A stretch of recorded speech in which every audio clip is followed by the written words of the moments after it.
Yeah, for the viewers, would you mind briefly explaining the new framework that we have developed as part of the Arise project?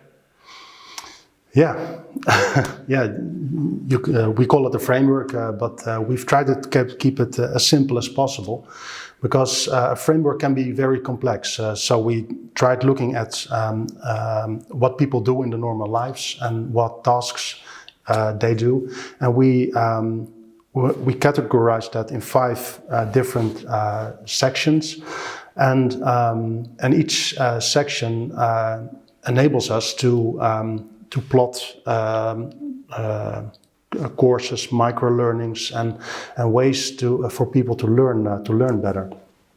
So basically, the 5 areas we defined are first an underpinning layer of energy efficiency skills, and then we work our way up from BIM basics towards BIM support, BIM utilization, and BIM application.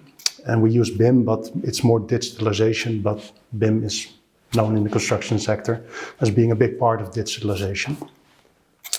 And with that, we think we can help every learner to learn the way they want, but that's the framework, and then we have to make the step on how everybody learns for themselves, and that's what you've been working on. So that's...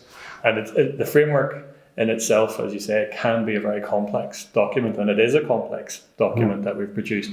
But I think it's great that it's distilled into these 5 key areas, underpinned by the environmental aspect and that introduction for everybody that digitalization in the sector is happening, and it gives a framework for people to learn.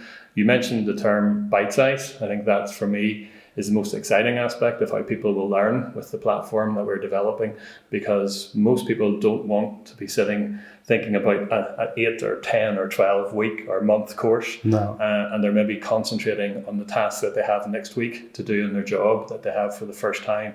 So the platform will provide that bite-sized, just-in-time training that they will need. So hopefully for the users of our platform and the industry, they will find it very helpful and useful in transitioning to a more digital workflow in the construction sector, and at the same time deliver energy efficiency and better performance for the buildings.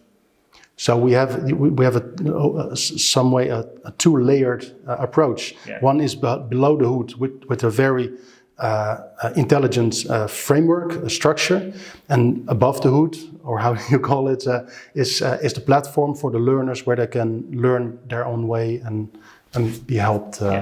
So that's us working together. And that framework under the hood, shall we say, can be plotting the next best option for the learner to progress their skills in, based on, as we're discussing this week at our conference, the fact that we have the analytical aspect. So the user can input their task, what they do on a day-to-day basis. We can then overlay that with how they digitize that workflow, and then the framework can provide the step-by-step and the bite-sized training to enable them for the mobility within the sector, and also for the sector to improve. Yeah. And also we were developing some self-tests, some quick scans to be able to take these steps, so you don't learn too much. Yeah. You can never learn too much, but but it's a great way of learning, very innovative and new way of learning. I think we did a great job. Yeah, I think so. I think we're getting there. I think the trials will be exciting when we roll it out to the sector and to the public, and hopefully the platform, in terms of PC-based or computer-based, but also mobile-based, and the fact that you can access it from your phone and any other device will hopefully make it accessible. And I'm excited for that aspect, to see all of our thoughts if they actually match up with what the industry requires. So looking forward to the next stage of the trials.